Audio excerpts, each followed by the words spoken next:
Physiographic divisions of India. ഇന്ത്യയിലെ physiographic തരത്തിലുള്ള കാര്യങ്ങളെ നമുക്ക് പ്രധാനമായിട്ടും ആറായിട്ട് തിരിക്കാം. ഒന്നെന്ന് പറയുന്നത് നോർത്തേൺ മൗണ്ടൈൻ സിസ്റ്റം, നോർത്ത് പാർട്ടിൽ വരുന്ന മൗണ്ടൈൻ സിസ്റ്റം, അതേ പാർട്ടിൽ വരുന്ന പ്ലെയിൻസ്. അതായത് ഈ നോർത്തേൺ മൗണ്ടൈൻ സിസ്റ്റം എന്ന് പറയുന്നത് ഈ പെൻസുലാർ പ്ലേറ്റുവിനെ നോർത്തേൺ മൗണ്ടൈൻ സിസ്റ്റത്തിനെ തമ്മിൽ വേർതിരിക്കുന്നതാണ് നോർത്തേൺ പ്ലെയിൻസ് എന്ന് പറയുന്നത്. ഓക്കെ, അതിനുശേഷം പെൻസുലാർ പ്ലേറ്റുമാണ് ഏറ്റവും സ്റ്റേബിൾ എന്ന് പറയുന്നത്. അടുത്ത കോസ്റ്റൽ പ്ലെയിൻസ്, പിന്നെ ഐലൻഡുകളുണ്ട്, Andaman Nicobar and Lakshadweep islands, then desert, Thar desert ഒക്കെ അതിനകത്താണ് വരുന്നത്. സോ ഇതാണ് നമ്മൾ ഫസ്റ്റ് നോർത്തേൺ മൗണ്ടൈൻ സിസ്റ്റം എന്ന ഒറ്റ പാർട്ടിനെ പിക്ക് ചെയ്യുകയാണ്. ആ നോർത്തേൺ മൗണ്ടൈൻ സിസ്റ്റത്തിനകത്ത് വരുന്നതാണ് trans Himalaya, Himalaya and Purvanchal hills. ഇതിൽ ഓരോന്നിനെയും നമുക്ക് പറയണം. ഫസ്റ്റ് നമുക്ക് ട്രാൻസ് ഹിമാലയെ കുറിച്ച് പറയാം, ദെൻ സെക്കൻഡ് ഹിമാലയ, തേർഡ് നമുക്ക് പൂർവാഞ്ചലിനെ കുറിച്ച് പറയാം. ഈ ട്രാൻസ് ഹിമാലയക്കകത്ത് വരുന്നതാണ് Karakoram range, Ladakh range, then Zanskar range. ഇനി ഹിമാലയക്കകത്ത് വരുന്നതാണ് great Himalayas or Himadri, lesser Himalayas or Himachal, then Shivalik range. Himadri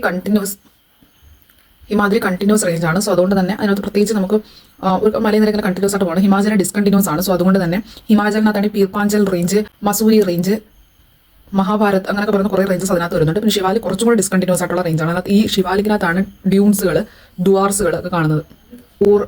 താഴ്വര എന്ന് പറയുന്നത് ഈ രണ്ട് മലകൾക്ക് ഇടയിലുള്ള താഴ്ന്ന പ്രദേശങ്ങളെ നമ്മൾ പൊതുവായിട്ട് വിളിക്കുന്ന പേരാണ് താഴ്വര. എക്സാമ്പിൾ, ഒരു വലിയ മലയെ ഒരു വലിയ മലയുണ്ടായിരുന്നു. സോ അതിൻ്റെ ഇടയിൽ കൂടെ ഒരു നദി കുറേ നാൾ ഇവിടെ വന്ന് വെള്ളം നിന്ന് പ്രഷർ ചെയ്ത് പിന്നെ നദി രണ്ടായിട്ടിൻ്റെ ഇടയിൽ കൂടെ വരുമ്പോഴത്തേക്കും ഇങ്ങനെ ഫോം ആവും ഇല്ലേ. സോ ഇതാണെന്ന് പറയുന്നത് താഴ്വര. സോ താഴ്വരയുടെ തന്നെ ഒരു പ്രത്യേക തരം താഴ്വരയാണ് നമ്മൾ വിളിക്കുന്ന പേരാണ് ഡ്യൂൺസ് എന്ന് വിളിക്കുന്നത്. പ്രത്യേകതരം താഴ്വരയാണ് ഡ്യൂൺസ്. അത് നീളമേറിയതും കുറച്ചുകൂടെ പരന്നതുമായ താഴ്വരയാണ് ഡ്യൂൺസ്. പ്രത്യേകതരം ഒരു വാലിയിൽ തന്നെ കുറച്ച് സവിശേഷതകളുള്ള വാലിയാണ് ഡ്യൂൺസ്.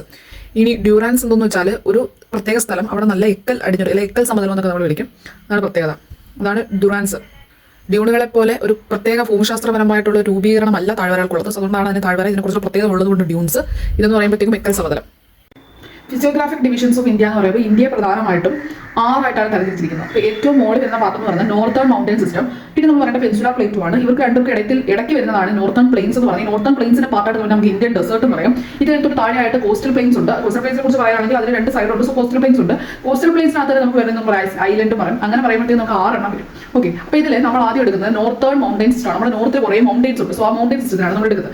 നോർത്തേൺ മൗണ്ടൈൻ സിസ്റ്റത്തിനെ 3 ആയിട്ട് തരംതിരിച്ചിട്ടുണ്ട്. അതായത് നമ്മൾ ഇങ്ങനെ പോവുകയാണ്. നമ്മളിപ്പോൾ ലഡാക്കിൽ നിന്നും നമ്മളിപ്പോൾ അരുണാചൽ പ്രദേശിലോട്ട് ഞാൻ നടക്കുകയാണെന്നുണ്ടെങ്കിൽ നമുക്ക് എന്ത് ചെയ്യാൻ പറ്റും? ഫസ്റ്റ് നമുക്ക് കാണാൻ പറ്റുന്ന ട്രാൻസ് ഹിമാലയ ആയിരിക്കും. നെക്സ്റ്റ് നമുക്ക് ഹിമാലയ കാണാൻ പറ്റും. തേർഡ് നമുക്ക് പൂർവാഞ്ചൽ ഹിൽസ് കാണാൻ പറ്റും. സോ അത് നമ്മൾ കാണുന്ന ട്രാൻസ് ഹിമാലയ എന്ന് പറയുന്നത് പറഞ്ഞല്ലോ, നമ്മൾ അങ്ങേയറ്റത്ത് ഇന്ത്യയുടെ തലേ ഭാഗത്ത് നിന്നും നമ്മൾ താഴോട്ട് നടക്കുകയാണ്. ഏകദേശം ഒരു നമ്മളെന്താ പറയുക കോൺകേവ് ഷേപ്പിൽ നമ്മൾ നടക്കുകയാണ്. സോ അതുകൊണ്ട് തന്നെ നമുക്ക് എന്ത് ചെയ്യാൻ പറ്റും? നമുക്ക് ആ ഒരു പർട്ടിക്കുലർ ട്രാൻസ് ഹിമാലയയിൽ നമുക്ക് കാണാൻ പറ്റുന്നത് 3 തരത്തിലുള്ളതാണ്. കാരക്കോറം, ലഡാക്ക്, സസ്കർ. ഈ 3 റേഞ്ച് മലനിരകളെ അറിയാലോ. മൗണ്ടൈൻ ആണ് മല. ഒന്നിലധികം മൗണ്ടൈൻസ് പറയാം, മൗണ്ടൈൻസ് എന്ന് പറയാം. So plural. ബട്ട് നമ്മൾ കളക്റ്റീവ് നമ്മുടെ പോലെ മൗണ്ടൈൻ റേഞ്ച് ആണ് പറയുന്നത്. ഇനി ട്രാൻസ് ഹിമാലയെ കുറിച്ച് പറയുമ്പോഴത്തേക്കും എനിക്ക് പറഞ്ഞല്ലോ കാരക്കോറം, ലഡാക്ക്, സിസ്റ്റർ. ഇതിലെ കാരക്കോറത്തെ എടുക്കുകയാണ്. കാരക്കോറത്തെ കുറിച്ച് മാത്രമേ നമുക്ക് പറയാം.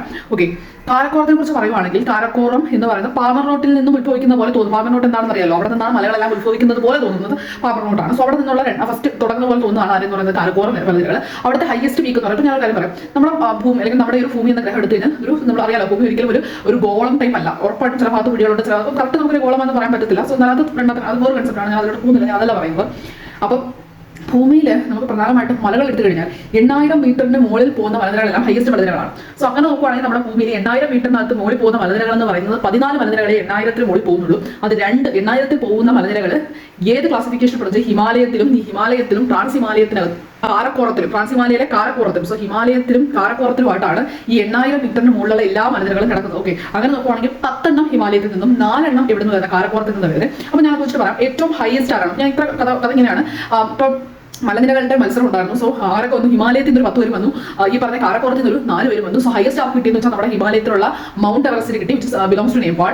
നെക്സ്റ്റ് എന്ന് പറഞ്ഞാൽ നമ്മുടെ കാരക്കോറത്തിലാണ് കിട്ടിയത്. കാരക്കോറത്തിലെ കേറ്റുവിലാണ് കിട്ടിയത്. കേറ്റുവിന്റെ ഹൈറ്റ് എത്രയാണെന്ന് വെച്ചാൽ 8611, ദാറ്റ് ഈസ് 8611 മീറ്റർ ആണ് എന്തെന്ന് പറയുന്നത് കേറ്റുവിന്റെ നീളം എന്ന് പറയുന്നത്, ഹൈറ്റ് എന്ന് പറയുന്നത്. ഇനി കേട്ടു കഴിഞ്ഞ് കഴിഞ്ഞാൽ നമുക്ക് ഇനി അടുത്ത് വരുന്നതെന്ന് വെച്ചാൽ തേർഡ് എന്ന് പറഞ്ഞാൽ ഹിമാലയത്തിൽ തന്നെയുള്ള കാഞ്ചൻജംഗയാണ്. കാഞ്ചൻജംഗയുടെ പ്രത്യേകത എന്ന് വെച്ചാൽ കാഞ്ചൻജംഗ ഇന്ത്യയിലാണെന്ന് വെച്ചാണ്, പക്ഷെ നമ്മുടെ ഇന്ത്യ നേപ്പാൾ അതിർത്തി, സോ ആ ഭാഗത്താണ് കാഞ്ചൻജംഗ വരുന്നത്. ഓക്കെ, അപ്പോൾ അങ്ങനെ പറയുന്നത് കാഞ്ചൻജംഗയാണ് നമ്മുടെ നമുക്കിപ്പോൾ ഹയസ്റ്റ്. ഇപ്പോൾ നമുക്ക് ഈ പറയുന്ന കേറ്റു നമ്മുടെ POKയിലാണ് വരുന്നത്. ഓക്കെ, ഈ POKയിലാണ് ഈ പറയുന്ന കേറ്റു വരുന്നത്.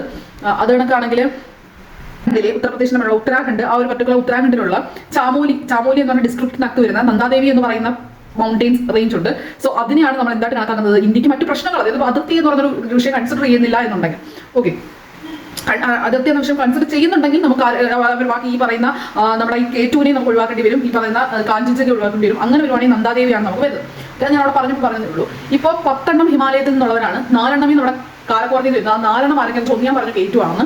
ബാക്കി 3 പേരൊക്കെയാണ് ഗാസാബ്രാം 1, ബ്രോഡ് പീക്ക്, ഗാസാബ്രാം 2, ഇങ്ങനെ 3 പേരും പിന്നെ നമ്മുടെ K2. ഇത്രയാണ് കാരക്കോറത്തിനകത്തുള്ള ഹയസ്റ്റ് മലനിരകൾ എന്ന് പറയുന്നത്. ഇനി കാരക്കോറത്തിനകത്ത് വേറെ എന്ത് പറയാൻ പറ്റുമെന്ന് വെച്ച് കഴിഞ്ഞാൽ ഈ കാരക്കോറം എന്ന് പറയുന്ന ആ മലനിരകളിൽ അല്ലെങ്കിൽ ആ റേഞ്ചസിൽ എന്തുണ്ടെന്ന് വെച്ചാൽ ഗ്ലേഷ്യേഴ്സ് ഉണ്ട്. ഓക്കെ, ഗ്ലേഷ്യേഴ്സ് മഞ്ഞുമലകൾ. അപ്പോൾ ഈ മഞ്ഞുമലകളിൽ കുറേ മഞ്ഞുമലകൾ ഫേമസ് ആണ്. അത് ഏറ്റവും ഫേമസ് എന്ന് പറഞ്ഞാൽ സിയാച്ചൻ ഗ്ലേഷ്യർ ആണ്. സിയാച്ചൻ നമ്മൾ ഹയസ്റ്റ് ബാറ്റിൽ ഫീൽഡ് എന്ന് വിളിക്കുന്നുണ്ട്. ബിക്കോസ് ഇപ്പോഴും നമ്മുടെ ആർമിയുടെ സാന്നിധ്യം അവിടെ ഉള്ളതുകൊണ്ടാണ് നമ്മൾ അതിനെ എന്തെന്ന് പറയുന്നത് ഹയസ്റ്റ് ബാറ്റിൽ ഫീൽഡ് എന്ന് പറയുന്നത്. പിന്നെന്ന് പറഞ്ഞു കഴിഞ്ഞാൽ ഈ ഗ്ലേഷ്യറിൽ നമ്മുടെ സിയാച്ചൻ ഗ്ലേഷ്യറിൽ നമ്മുടെ ഇന്ത്യ കുറേ ഓപ്പറേഷൻസ് നടത്തിയിട്ടുണ്ട്. ഓപ്പറേഷൻ മേഘദൂത്, ഓപ്പറേഷൻ രാജീവ്, അങ്ങനെ കുറച്ച് ഓപ്പറേഷൻസ് നമ്മുടെ ഇന്ത്യ ഈ ഒരു സിയാച്ചൻ ഗ്ലേഷ്യറിൽ നടത്തിയിട്ടുണ്ട്. സിയാച്ചൻ ഗ്ലേഷ്യർ ഒരു ഇമ്പോർട്ടന്റ് ഗ്ലേഷ്യർ ആണ് കാരക്കോറം. ഓൾസോ സിയാച്ചൻ ഗ്ലേഷ്യറിനെ കുറിച്ച് പറയുമ്പോൾ ഈ ഗ്ലേഷ്യറിൽ നിന്ന് ഉത്ഭവിക്കുന്ന നദിയുടെ പേരെന്ന് വെച്ചാൽ ഈ നദിയുടെ പേരാണ് നൂബ്ര. ഓക്കെ, നൂബ്ര എന്ന് പറയുന്ന നദി സിയാച്ചൻ ഗ്ലേഷ്യറിൽ നിന്ന് ഉത്ഭവിക്കുന്നതാണ്. പിന്നെ വേറെ എത്ര ഗ്ലേഷ്യേഴ്സ് ഉണ്ട് ഇമ്പോർട്ടൻറ്റ് ചോദിച്ചാൽ ബിയാഫോ, ബാൾട്ടോറോ, ഹിസ്പാർ. ഓക്കെ, ബിയാഫോ, ബാൾട്ടോറോ, ഹിസ്പാർ, ഇങ്ങനെ 3. ബിയാഫോ, ബാൾട്ടോറോ, ഹിസ്പാർ, ഇങ്ങനെ 3 പ്ലസ് സിയാച്ചൻ. അങ്ങനെ 4 ഏറ്റവും ഇമ്പോർട്ടൻ്റ് ആയിട്ടുള്ള ഗ്ലേഷ്യേഴ്സിന് കാരക്കോറം എന്ന് പറയുന്നത്. ഇത്രയാണ് നമുക്ക് കാരക്കോറം മലനിരകളെ കുറിച്ച് പറയാനുള്ളത്. അടുത്ത കാരക്കോറം റേഞ്ചിലെ 2 റേഞ്ചാണ്, ലഡാക്ക് റേഞ്ചും സസ്കർ റേഞ്ചും. ഓക്കെ, ലഡാക്ക് റേഞ്ചിനെ കുറിച്ച് പറയുവാണെങ്കിൽ 2ാമത്തെ റേഞ്ച് അല്ലേ നമ്മൾ കാണുന്നത്. സോ അതിന്റെ പ്രത്യേകത വെച്ചാൽ ഇത് കുറച്ച് ടിബറ്റിലോട്ട് നീണ്ടു കിടപ്പുണ്ട്. അവിടെ ആ ഒരു പർട്ടിക്കുലർ ഏരിയ നമ്മൾ വിളിക്കുന്നതാണ് കൈലാഷ് റേഞ്ച് എന്ന് വിളിക്കുന്നു. സോ ലഡാക്ക് റേഞ്ച് അപ്പുറത്തെ സൈഡിലോട്ട് ടിബറ്റിലോട്ട് പോകുമ്പോൾ അത് കൈലാഷ് റേഞ്ച് ആയിട്ട് മാറുന്നു. പിന്നെ ഈ കാരക്കോറം റേഞ്ചിനും ഈ പറഞ്ഞ ലഡാക്ക് റേഞ്ചിനും ഇടയ്ക്കൂടുന്ന നദിയാണ് ഷൈലോക്ക് നദി. ഷൈലോക്ക് ഉത്ഭവിക്കുന്നത് റൈമോ ഗ്ലേഷ്യറിൽ നിന്നാണ്. ഈ റൈമോ ഗ്ലേഷ്യർ എന്ന് പറയുന്നത് നമ്മുടെ കാരക്കോറത്തിനകത്തുള്ള സിയാച്ചൻ ഗ്ലേഷ്യറിലെ അതുമായിട്ട് ബന്ധപ്പെട്ട ഒരു ഗ്ലേഷ്യറാണ് റൈമോ ഗ്ലേഷ്യർ. അടുത്ത സസ്കർ റേഞ്ചാണ് ലാസ്റ്റ് റേഞ്ച്. സോ ഈ റേഞ്ചിന്റെ പ്രത്യേകത വെച്ചാൽ ഇവിടുത്തെ ഹയസ്റ്റ് പീക്കും മൗണ്ട് ക്യാമറ്റ് ആണ്. അതിന്റെ നീളം എന്ന് പറയുന്നത് 7756. ഇവിടെ ഒരു പീക്ക് ഉണ്ട്, മൗണ്ട് കൈലാഷ് എന്ന് വിളിക്കും. അതായത് കൈലാഷ് റേഞ്ച് ഉണ്ടല്ലോ, കൈലാഷ് റേഞ്ചിലെ ഹയസ്റ്റ് പീക്കാണ് മൗണ്ട് കൈലാഷ്. അതിന് 6714 ഉണ്ട്. സോ സസ്കർ റേഞ്ചിന് 7756 ഉണ്ട്. സോ അത് കാണപ്പെടുന്നത് നമുക്കറിയാലോ ഉത്തരാഖണ്ഡില്ലേ, അതായത് ഉത്തരാഖണ്ഡ് ഓർക്കുക, ഉത്തരാഖണ്ഡിലെ ചാമോലി ഡിസ്ട്രിക്റ്റിലാണ് എന്ത് വരുന്നത് ഈ പറഞ്ഞ ക്യാമ്പിലിട്ട് വരുന്നത്. ഇവർക്കിടയിൽ ഒഴുകുന്ന നദി, അതായത് ഈ പറഞ്ഞ ലഡാക്ക് റേഞ്ചിനും സസ്കർ റേഞ്ചിനും ഇടയ്ക്കൂടെ ഒഴുകുന്ന നദിയാണ് നമ്മുടെ ഇൻഡസ് നദി അഥവാ സിന്ധു നദി.